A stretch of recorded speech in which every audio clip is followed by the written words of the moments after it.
پیارے آقا کریم صلی اللہ علیہ وسلم کی ختم نبوت کا اعلان فرماتے ہیں، ما کان محمد ابا احد من رجالکم ولکن رسول اللہ و خاتم النبیین۔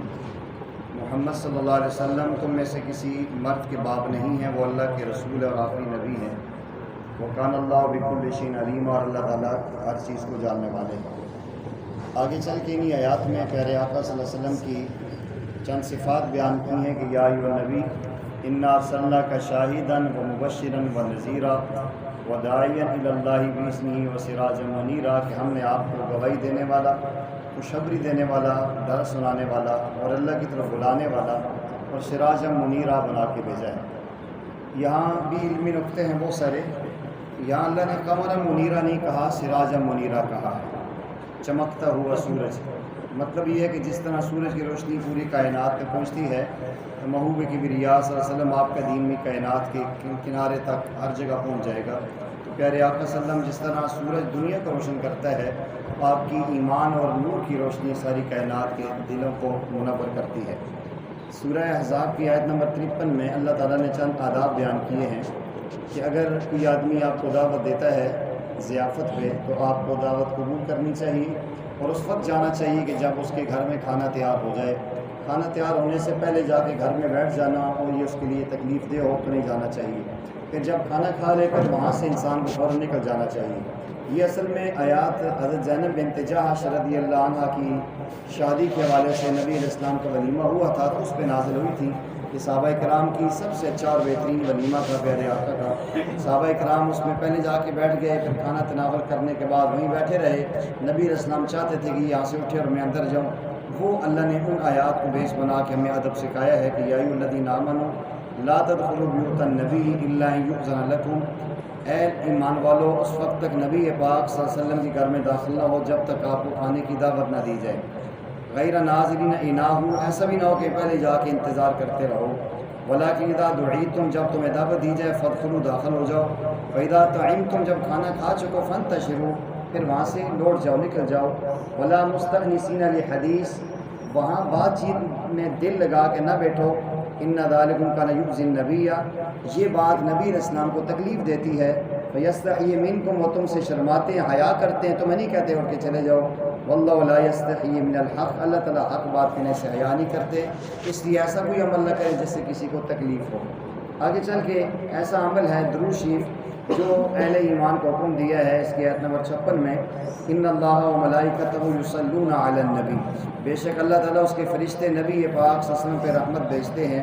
یا ایھا الذین آمنوا صلوا علیہ وسلموا تسلیما، اہل ایمان تم بھی نبی پاک صلی اللہ علیہ وسلم پہ درود و سلام بھیجیں، بولے اللہم صلی علی محمد وعلی آل محمد وبارک وسلم۔ یہ جب بھی یہ آیت آئے تو اس کے بعد ہمارے پر لازم ہے کہ نبی پاک صلی اللہ علیہ وسلم پہ درود بھیجیں۔ درود شریف پڑھنے سے الحمدللہ آپ کے علم میں کئی سال سے مسلسل میں اس پہ ترغیب دے رہا ہوں، اور ہمارے یہاں ماشاءاللہ مستقل درود شریف کی محفل ہوتی ہے۔ سعادت اور خوش نصیبی ہوتی ہے ان لوگوں کی جو پیارے آقا صلی اللہ علیہ وسلم پہ درود بھیجتے ہیں۔ اگلی آیات میں فرمایا کہ ان الذین یؤذون اللہ ورسولہ لعنهم اللہ فی الدنیا والآخرہ، جو لوگ اللہ اور اس کے رسول کو تکلیف دیتے ہیں ان پہ دنیا آخرت کی لعنت ہے، ان کی اللہ تعالیٰ نے ذلت کا عذاب تیار کیا ہوا ہے۔ اور آگے نبی پاک صلی اللہ علیہ وسلم کی ازواج محترات اور تمام اہل ایمان خواتین کے لیے پردے کا حکم نازل ہوا ہے۔ آیت نمبر 59 میں یا ایھا النبی قل لازواجک و بناتک و نساء المؤمنین یدنین علیہن من جلابیبہن، اے نبی کریم صلی اللہ علیہ وسلم آپ فرما دیجیے اپنی بیویوں سے، بیٹیوں سے اور تمام اہل ایمان کی بچیوں سے کہ جب بھی گھر سے باہر نکلیں تو جلابیب پہن کے جائیں۔ جلابیب کہتے ہیں بڑی سی چادر ہو، آپ نے دیکھا ہوگا ہمارے بعض علاقے میں کے پی کی طرف ہماری مسلمان بہنیں کرتی ہیں، بڑی سی چادر ہوتی ہے، اس میں ایک کنارہ ایک آنکھ نظر آ رہی ہوتی ہے اور باقی پورے جسم پہ چادر ہوتی ہے۔ عبداللہ ابن عباس کی تفسیر میں جلابیب یہ مراد ہے، لیکن آج کل جو ایک گون آتا ہے اور برقع پہنتے ہیں وہ بھی ٹھیک ہے۔ تو جب نبی پاک صلی اللہ علیہ وسلم کی ازواج، ہماری مائیں، ازواج آپ کی بنات اور تمام صحابہ کرام کی عورتوں کو اور تمام اہل ایمان کو حکم ہے تو ہم ان سے زیادہ پاک صاف دل والے نہیں ہو سکتے۔ آج کل لوگ یہ کہتے ہیں کہ خیر جی دل کا پردہ ہونا چاہیے، تو دل کون دیکھتا ہے جی؟ سارے لوگ چہرے کو دیکھتے ہیں۔ جب کسی کا رشتہ کوئی دیکھتے ہیں تو نہیں کہتے چلو دل تو سب کا ایک جیسا ہے، کہتے ذرا تصویر بھیجو جی۔ آج کے بعد لوگ تصویر بھی نہیں اس کو مانتے کہ تصویر کے اندر بھی مسائل ہیں۔ بہرحال آگے چل کے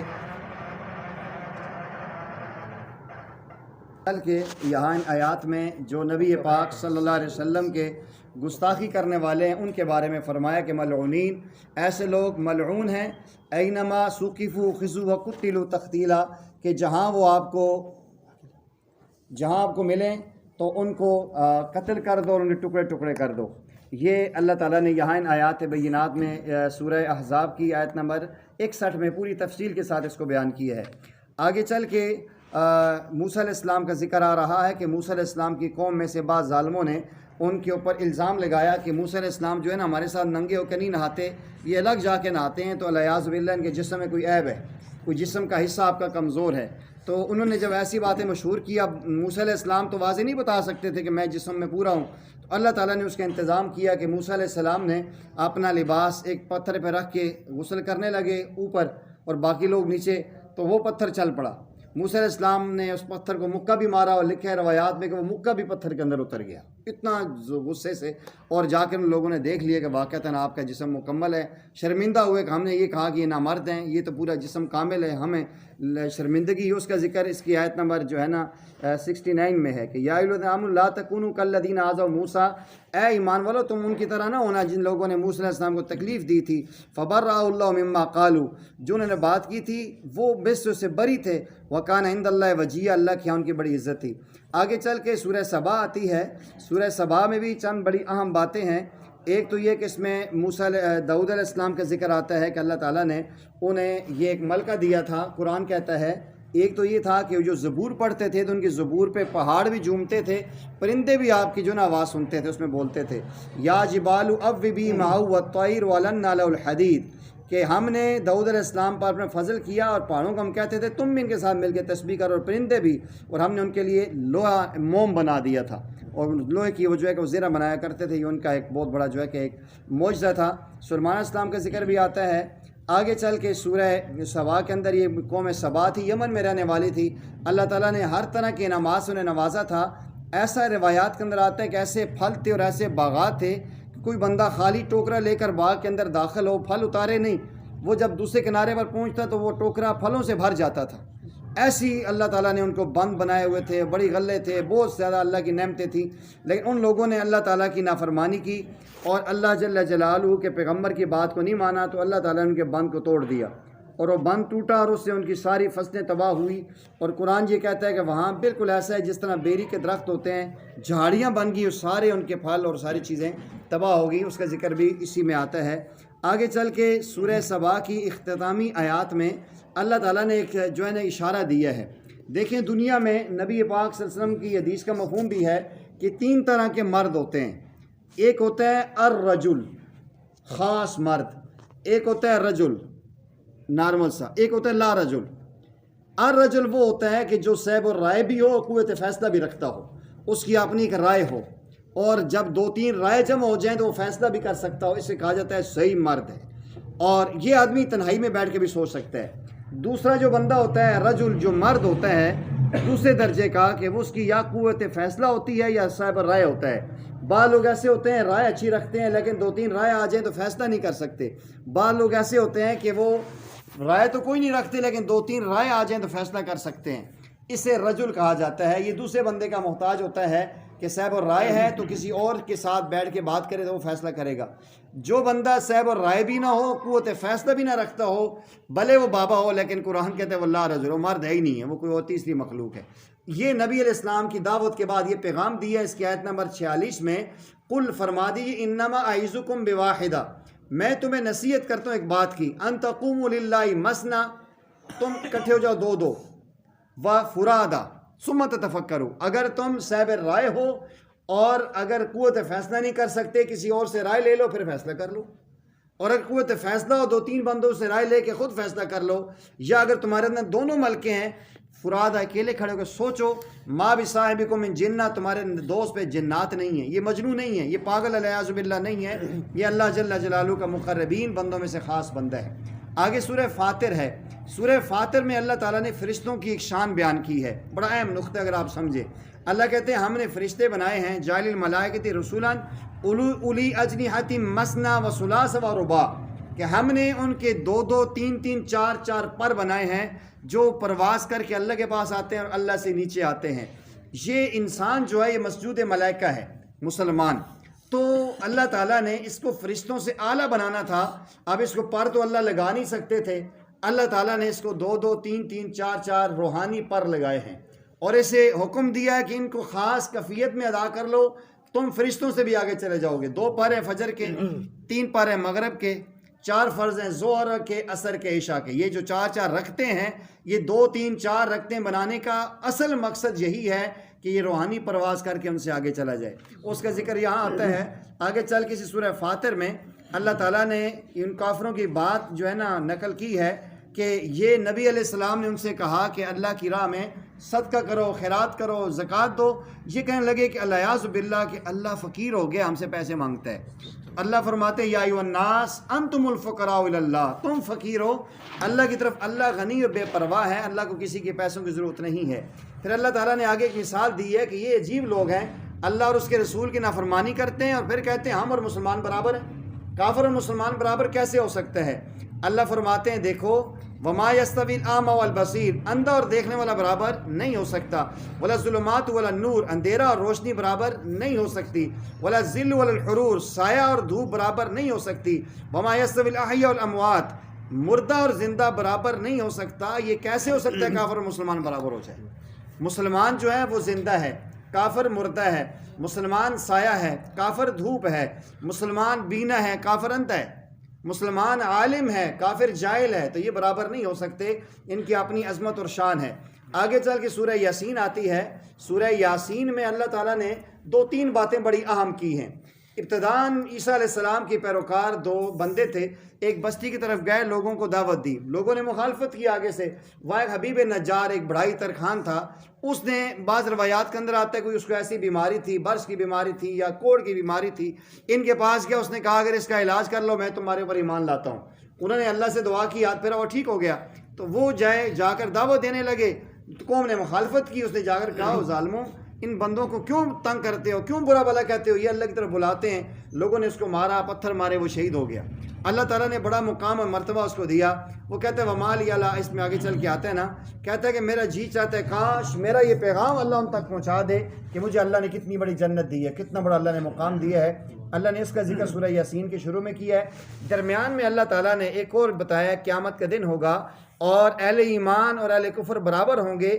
جب یہ میدان محشر میں جمع ہوں گے تو وَامْتَازُوا الْيَوْمَ أَيُّهَا الْمُجْرِمُونَ، اللہ تعالیٰ اعلان فرمائیں گے آج کے دن مجرم علیحدہ ہو جائیں. تو مجرمین کو علیحدہ کر دیا جائے گا اور مومنین سیدھے جنت میں جائیں گے. آخری رکوع میں فرمایا کہ دیکھو یاد رکھو یہ جو آنکھیں ہیں، تمہاری زبان ہے، دل ہے، ہاتھ اور پاؤں ہیں، جنہیں تم حیثیت کچھ نہیں دیتے. آج کے دن اليوم نختم علی افواہہم، آج کے دن ہم ان کے منہوں پر مہر لگا دیں گے. وتکلمنا ایدیہم، ان کے ہاتھ بولیں گے. وتشہد ارجلہم، ان کے پاؤں گواہی دیں گے جو انہوں نے گناہ کیے ہیں. اس لیے ہاتھ اور پاؤں نے بھی انسان کی گواہی دینی ہے. آخر میں ایک منافق کی بات آتی ہے. وہ منافق یہ کہتا تھا نبی علیہ السلام کو آ کے کہ آپ صلی اللہ علیہ وسلم فرماتے ہیں کہ انسان مر جائے گا، مرنے کے بعد دوبارہ اس کو زندہ کیا جائے گا، یہ کیسے ہو سکتا ہے؟ میری عقل اس کو ایکسیپٹ نہیں کرتی. اس نے وہاں سے بوسیدہ ہڈیاں اٹھائیں قبر سے، ایسے ہاتھ میں رکھ کے ان کو یوں مسئلہ. کہتا ہے میں یحیی العظام وہی رمیم، یہ بوسیدہ ہڈیاں کون زندہ کر سکتا ہے؟ چھوڑو عجیب باتیں ہیں. جس طرح آج کل بھی بعض لوگ کہتے ہیں یہ جان مٹھا، اگلا جان کس نے ڈٹھا. تو اس نے یہ کر کے تو ایک اس قسم کی بات کی. قرآن نے وہی جواب دیا کہ قل یحییھا الذی انشأ اول مرہ، فرمایا کہ اس کو کہہ دو کہ وہی ذات زندہ کرے گی جس نے پہلی مرتبہ زندہ کیا تھا. وہ اس بات پہ قادر ہے. پہلے وجود نہیں تھا، اس نے وجود بخشا ہے. اب جب وجود مل گیا تو دوبارہ بنانا مشکل نہیں ہے. جب ایک انسان پہلے ایکسپریمنٹ کرتا ہے، نقشے کے اوپر کوئی چیز وجود میں لاتا ہے، پہلی دفعہ مشکل ہوتی ہے. جب ایک چیز بن جائے تو اس کو دوڑ کے دوبارہ بنانا مشکل نہیں ہوتا. تو تم ایک ایسی بات تم کر رہے ہو. آگے سورہ صافات ہے. سورہ صافات میں 3 باتیں بڑی اہم ہیں. ایک تو یہ ہوا کہ ابراہیم علیہ السلام کے بیٹے کی جو خواب کا ذکر آتا ہے اور انہوں نے کہا بیٹا میں تمہیں دیکھ رہا ہوں، میں تمہیں ذبح کر رہا ہوں. وہ بڑی ڈیٹیل کے ساتھ اللہ نے اس کا ذکر ایک وہ کیا ہے. آگے چل کے دوسرا جو اس کے اندر آ رہا ہے وہ جو ہے یونس علیہ السلام کا ذکر آتا ہے کہ یونس علیہ السلام کی قوم کے ساتھ جو معاملہ ہوا اور آپ نے 3 دن کا ٹائم دیا، پھر آپ وہاں سے چلے گئے اور وہاں جانے میں تھوڑا سا یہ ہوا کہ آپ نے اپنے علم کے مطابق اور اپنی سمجھ کے مطابق صحیح فیصلہ کیا کہ اللہ تعالیٰ نے فرما دیا کہ 3 دن کے اندر اندر میں نے آپ کی بستی کو تباہ کرنا ہے. یہ اللہ اور اس کے رسول کی نافرمانی کر رہے ہیں. تو اب 2 دن پورے ہوئے, تیسرا دن ابھی پورا ہونے کے قریب تھا, تو آپ پہلے نکل گئے. نکلے اس لیے کہ جب انسان کو پتہ ہے کہ آگے موت ہے تو اس وقت مرنا خودکشی ہے. جب انسان کو پتہ ہے کہ سیلاب آ رہا ہے, آندھی طوفان آ رہے ہیں, پھر وہیں بیٹھا رہے, اگر مر جاتا ہے تو اس کی خودکشی کی موت ہے. اسے اپنی جان کو سیف سیٹ کرنا چاہیے. تو آپ اس ترتیب سے چلے گئے. ابھی کچھ لمحات تیسرے دن کے پورے تھے, تو اب اللہ تعالیٰ کو یہ بات تھوڑی سی ان کی شان کے مناسب نہیں لگی, اس لیے تھوڑی آزمائش آ گئی کہ آگے آپ کشتی میں بیٹھے اور کشتی اچکولے کھانے لگی, اور ادھر سے ان کو قرا ڈالا اور پھر دریا میں ڈال دیا گیا. مچھلی نے منہ کھولا, آپ مچھلی کے پیٹ میں چلے گئے. 40 دن وہاں رہے.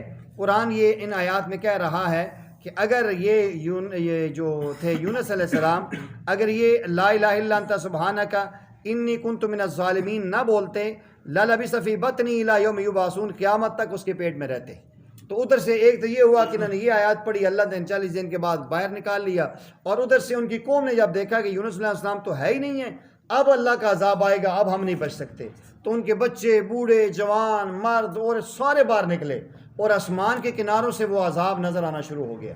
تو انہوں نے ایسی سچی توبہ کی اور ایسے روئے. یہ پہلی کائنات کی قوم ہے کہ اللہ کا آیا ہوا عذاب واپس چلا گیا. اور پھر اس کے بعد یونس علیہ السلام دوبارہ گئے ان کے پاس. آگے سورہ سعد ہے. سورہ سعد میں 2-3 باتیں بڑی اہم ہیں. ایک بات یہ ہے کہ آپ نے بارہ سنا ہوگا ایک واقعہ کہ نبی پاک صلی اللہ علیہ وسلم کے چچا کے پاس ابو جہل بڑے بڑے لوگ آئے اور آ کر کہا کہ ابو طالب, یہ آپ کا بھتیجا ہمارے خداؤں کو برا بھلا کہتا ہے, ہم اس کو 3 آفریں کرتے ہیں. 3 ہی آفر ہوتے ہیں دنیا میں. اگر یہ لڑکی سے رشتہ کرنا چاہتا ہے, یہ پورے عرب میں اشارہ کرے, ہم جس لڑکی کو پسند کرتے ہیں اس کے قدموں میں لا کے رکھتے ہیں, ہمارے خداؤں کی مخالفت چھوڑ دے. دوسرا, اگر یہ پیسہ چاہتا ہے, یہ جتنا اشارہ کرے, ہم سارے عرب جتنا سونا چاندی ہم ڈھیر لگا کے دے دیتے ہیں. اور اگر یہ سرداری چاہتا ہے, ہم اس کو سردار بناتے ہیں, لیکن یہ ہمارے خداؤں کی مخالفت نہ کرے.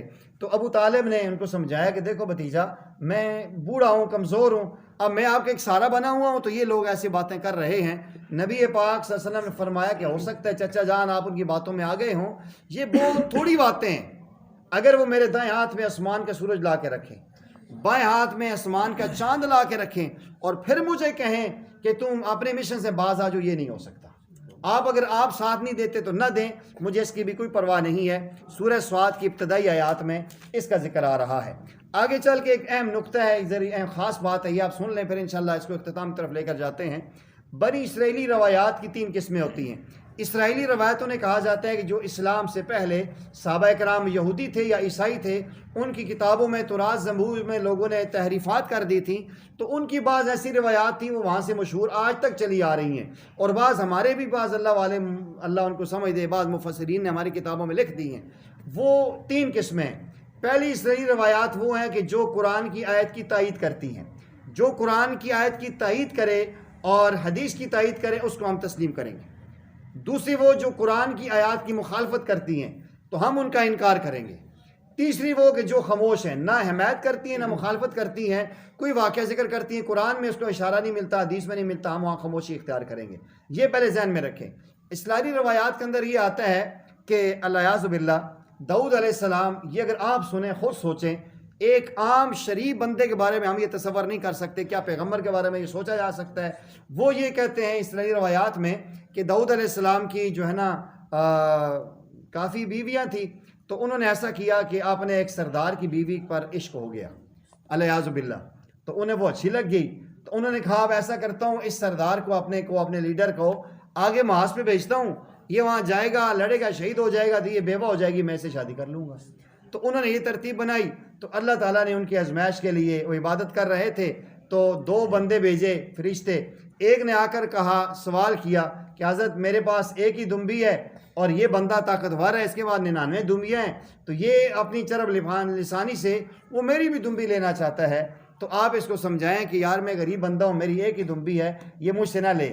تو یہ فصل خطاب ہے, اچھا ملکہ رکھتا ہے. تو جو یہ بات کی تو آپ نے کہا, فوراً سمجھ گیا اور اللہ تعالیٰ سے معافی مانگ لی. تو اس سے ثابت یہ ہوتا ہے کہ وہ ایک بیوی اس کی تھی تو یہ اسے چھیننا چاہتے تھے, اور ان کی 99 بیویاں تھیں تو 100 کرنا چاہتے تھے. الیاذ باللہ جھوٹ اور من گڑت ہے. پیغمبر کے بارے میں ہم تصور, ایک اللہ کے ولی کے بارے میں تصور نہیں کر سکتے. بھلے بڑے سے بڑا کوئی مفسر یہ جملہ لکھ دے, یہ غلط ہے. نبی کی شان ایسی نہیں ہوتی کہ وہ اپنی امتیوں پر عاشق ہوا کرے, وہ اپنی امت کا روحانی باپ ہوتا ہے.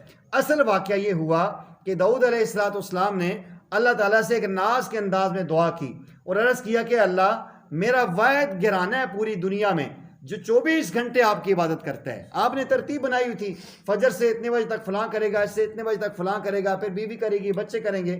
مغرب سے عشاء تک جو ٹائم تھا یہ داؤد علیہ السلام خالصتاً للہ اللہ کی عبادت کرتے تھے. تو ان کے یہ ہوتا ہے دروازے پہ دربان کھڑا کرتے تھے، کوئی بندہ مجھے ڈسٹرب نہ کرے، میں عبادت کروں گا. تو اللہ تعالیٰ کو یہ بات تھوڑی سی لگی کہ داؤد تو میرا پیغمبر ہے، یہ جو پورا آپ کا گھرانہ عبادت کر رہا ہے یہ میرے فضل سے کر رہا ہے، اگر میرا فضل شامل حال نہ ہو تو آپ نہیں کر سکتے. تو وہ دروازہ بند کر کے جا کے اپنی عبادت میں لگے. تو یہ 2 فرشتے روشن دان سے اندر آئے، کیونکہ دربان سے تو آ نہیں سکتے تھے. یہ جو اپنے ذکر اذکار میں تھے تو اس نے آ کر ان سے سوال کیا اور آ کر یہ کہا جی کہ یہ میرے پاس ایک بندہ، ہم دونوں کا تنازع ہے، اس میں آپ ہمارے درمیان جو ہے نا فیصلہ کریں. ان ھذا اخی، یہ میرا بھائی ہے، لو تسعون ناجتن، اس کے بعد 99 بھیڑیں ہیں، ولی ناجتن واحدہ، میرے پاس ایک ہی بھیڑ ہے. فقال اکفلنیھا وعزنی فی الخطاب، یہ کہتا ہے وہ بھی مجھے دے دو اور یہ گفتگو میں مجھ سے بہت سخت ہے. آپ نے فرمایا لقد ظلمک بسؤال ناجتک لنعاجی، اس نے یہ ظلم کیا ہے کہ آپ کی دمبی کو زبردستی لینا چاہتا ہے. وَإِنَّ كَثِيرًا مِنَ الْخَطَاء، اور بہت سارے ایسے لوگ ہوتے ہیں کہ جو ایسی زیادتی کرتے ہیں، مگر وہ لوگ جو ایمان لائے نیک اعمال کیے بہت تھوڑے ہوتے ہیں ان میں سے. وَظَنَّ دَاوُودُ أَنَّمَا فَتَنَّاهُ، داؤد علیہ السلام نے سمجھ گئے کہ مجھے آزمایا جا رہا ہے. آپ فوراً فاستغفر ربہ، اللہ کا استغفار کیا اور سجدے میں گر گئے. اصل کہا اللہ جی واقعی یہ جو اتنا ٹائم میرا ضائع ہوا ہے سوالات جوابات نہیں، اتنا ٹائم میں عبادت سے محروم رہا، مجھ پر آزمائش آئی، میں سمجھ گیا اللہ آپ کے فضل سے میں عبادت کر سکتا ہوں، ورنہ میری کوئی حیثیت نہیں ہے. تو اصل واقعہ یہ تھا، لوگوں نے وہ من گھڑت کر دیا. دوسرا واقعہ ایک اور آگے آتا ہے اگلی آیات میں چل کے سلیمان علیہ السلام کے بارے میں، کہ اصل جو واقعہ تھا وہ یہ ہوا تھا. پہلے جو میں مشہور عرض کر دیتا ہوں، وہ یہ لوگ کہتے ہیں کہ سلیمان علیہ السلام کی جو حکومت تھی وہ ایک انگوٹھی میں تھی، اور اس انگوٹھی کو پہن کے وہ تخت میں بیٹھتے تھے. ایک دفعہ ایسا ہوا کہ شیطان نے ان سے انگوٹھی چھین لی اور جا کر اس نے ڈال دی دریا میں، اور وہ اتنے کمزور ہو گئے، شیطان اس نے پہن لی اور خود آ کے تخت پہ بیٹھ گیا. اور وہ سلیمان علیہ السلام اتنے رو رو کے کمزور ہو گئے کہ جیسے کہ لوتھڑا ہوتا ہے ایسے بن گئے تھے. تو جو قرآن یہ کہہ رہا ہے کہ وہ کرسی پر ایک لوتھڑا آ کے رکھا تو وہی لوتھڑے کی طرح تھے. الیاذ باللہ، کیا پیغمبر پہ شیطان مسلط ہو سکتا ہے؟ خدا ان لوگوں کو ہدایت دے جو ایسی روایات تفسیر قرآن میں رکھ دیتے ہیں. ایسی بات نہیں ہے. وجہ صرف یہ ہوئی تھی کہ سلیمان علیہ السلام نے، ان کی 100 بیویاں تھیں، اور اس دور میں تھی جیسی پیغمبر میں 1000 مردوں کی طاقت ہوتی ہے. ایک رات آپ سب کے پاس گئے اور آپ نے یہ کہا کہ اللہ نے مجھے پیغمبرانہ طاقت دی ہے، میری 100 بیویوں سے 100 بیٹے ہوں گے اور یہ 100 بڑے ہو کے عظیم سپہ سالار بنیں گے، پھر دنیا میں اسلام کا نظام نافذ ہوگا اور یہ عظیم گھڑ سوار، ان کو میں مجاہد بناؤں گا. تو وہ 100 سے ملے، 99 سے کچھ بھی نہیں ہوا، اللہ نے حمل ہی نہیں ہوا. اور جو ایک تھی اس سے وہ ہوئی ناتمام بچہ پیدا ہوا. جب ہوا تو وہ دائیں لے کے آئے کہ یہ آپ کے پاس ہے، تو سمجھ گیا کہ اللہ تعالیٰ نے آزمائش ڈالی ہے کہ انسان کی طاقت کی بنیاد پہ اولاد نہیں ہوا کرتی، اللہ کے فضل سے ہوا کرتی ہے. وَلَقَدْ فَتَنَّا سُلَيْمَانَ، البتہ ہم نے آزمایا سلیمان علیہ السلام کو. وَأَلْقَيْنَا عَلَىٰ كُرْسِيِّ جَسَدًا، اور ہم نے ان کی کرسی پر ڈال دیا ایک ادھورا جسم. ثُمَّ أَنَا، پھر انہوں نے اللہ سے رجوع کیا. قَالَ رَبِّ اغْفِرْ لِي وَهَبْ لِي مُلْكَ اللَّهِ، پھر انہوں نے کہا اللہ میری مغفرت فرما اور مجھے ایسی بادشاہ دے دے لَا يَنبَغِي لِأَحَدٍ مِّن بَعْدِي، کہ میرے بعد کسی کو نہ ملی ہو. آگے ان آیات میں ساری اس کی تفسیر ہے، ہوائیں مسخر ہوگی، ساری ترتیب ہوگی. آخر میں صورت کے اندر چل کے شیطان نے جو اللہ تعالیٰ سے ہم کلامی کی تھی، اللہ تعالیٰ نے اس کو کہا تھا کہ تو سجدہ کر، اس نے نہیں سجدہ کیا. اس کا بلکہ درمیان میں ایک چیز اور بھی ہے، یہاں ایوب علیہ السلام کا ذکر بھی آتا ہے. ایوب علیہ السلام یہ بھی اللہ کے پیغمبر ہیں، عجیب لوگ ہیں، سوچتے بھی نہیں. بسا اوقات ایسی بات بڑے بڑے مذہبی روپ میں لوگ کھڑے ہو کے بات کر دیتے ہیں. آپ نے بھی سنا ہوگا کہ ایوب علیہ السلام پہ بڑی سخت آزمائش آئی، اتنی سخت آزمائش آئی کہ اولاد مر گئی، جانور مر گئے. یہ یہاں تک بات ٹھیک ہے. آگے ان کے جسم میں کیڑے پڑ گئے، لوگوں نے اٹھا کر انہیں گندگی کے ڈھیر پر اعوذ باللہ پھینک دیا. آپ سوچ سکتے ہیں ایک پیغمبر کو اللہ ایسی گندی بیماری لگا ہی نہیں سکتے. آزمائش ضرور تھی لیکن یہ نہیں تھی جو لوگ یہ کہتے ہیں پیغمبر کو اللہ کیڑے کیوں ڈالیں، پیغمبر کے جسم میں ایسے لوتھڑے کیوں گرے، یہ فلاں نے لکھا ہے. اور بابا اللہ نے عقل دی ہے، سوچ دی ہے. اسرائیلی روایات کی بنیاد پہ پیغمبر کی توہین نہیں ہونی چاہیے. اللہ کی طرف آزمائش ضرور آئی تھی لیکن آپ اس پہ سرخرو ہوئے. آپ یہ یہاں روایات کے اندر آتا ہے کہ اللہ تعالیٰ نے ان سے کہا، بلکہ درمیان میں ایک اور چیز بھی ہے، شیطان نے وہاں بھی حملہ کرنے کی کوشش کی کہ آپ کی اہلیہ آپ کا ساتھ دے رہی تھی. تو ایک دن ایسا ہوا کہ انہیں ایک بندہ ملا، اس نے کہا جی اس کا علاج میں کر سکتا ہوں جو ان کی بیماری ہے، تو صرف آپ نے یہ کہنا ہے کہ حارث نے شفا دی ہے. اب یہ ظالم بدبخت شیطان تھا، تو حارث اپنا نام لے رہا تھا، تو انہوں نے کہا ٹھیک ہے تم جو ہے نا بیوی چاہتی ہے خاوند کی علاج ہو جائے. تو وہ آئی ان کے آ کر جا کر کہ میں ان سے اجازت لیتی ہوں پھر تمہیں بلا لوں گی. وہ جو ہی آئے تو انہیں بڑا دکھ ہوا، کہنے لگے اس ظالم نے میرے گھر میں بھی حملہ کر دیا ہے. تو آپ نے پھر یہ قسم کھا لی کہ میں ٹھیک ہو جاؤں تو میں اپنی بیوی کو جو ہے 100 درے ماروں گا کہ انہوں نے ایسی بات کیوں کی ہے. تو وہ اللہ تعالیٰ نے حکم دیا کہ آپ اپنے پاؤں رگڑیں. انہوں نے اپنے پاؤں زمین پہ رگڑے تو وہاں سے پانی کا چشمہ نکلا، اور اسی چشمے سے ایوب علیہ السلام نے غسل کیا. اور اس کے ساتھ ہی وَاذْكُرْ عَبْدَنَا أَيُّوبَ إِذْ نَادَىٰ رَبَّهُ أَنِّي مَسَّنِيَ الشَّيْطَانُ بِنُصْبٍ وَعَذَابٍ. اللہ شیطان بدبخت نے مجھے تکلیف پہنچائی ایسی بات کر کے. تو اُرْكُضْ بِرِجْلِكَ هَٰذَا مُغْتَسَلٌ بَارِدٌ وَشَرَابٌ، فرمایا پاؤں رگڑو. آپ نے پاؤں رگڑے، وہاں سے پانی کا چشمہ نکلا، آپ نے غسل کیا، پانی پیا، بیماری ختم، آپ ٹھیک ٹھاک ہو گئے. آپ جب قسم کھائی وَخُذْ بِيَدِكَ ضِغْثًا، فرمایا کہ دیکھو یہ بچی آپ کی بیوی بے گناہ ہے، اس کا قصور نہیں ہے، آپ ایسا کریں ہاتھ میں جھاڑو پکڑیں، 100 تنکے ہوں آپ مار دیں جسم میں، چلو آپ کی قسم ختم ہو جائے گی. یہ اس کا ذکر آ رہا ہے. خود جو ہے کہ بیادی کا ذکر اپنے ہاتھ میں جھاڑو پکڑیں.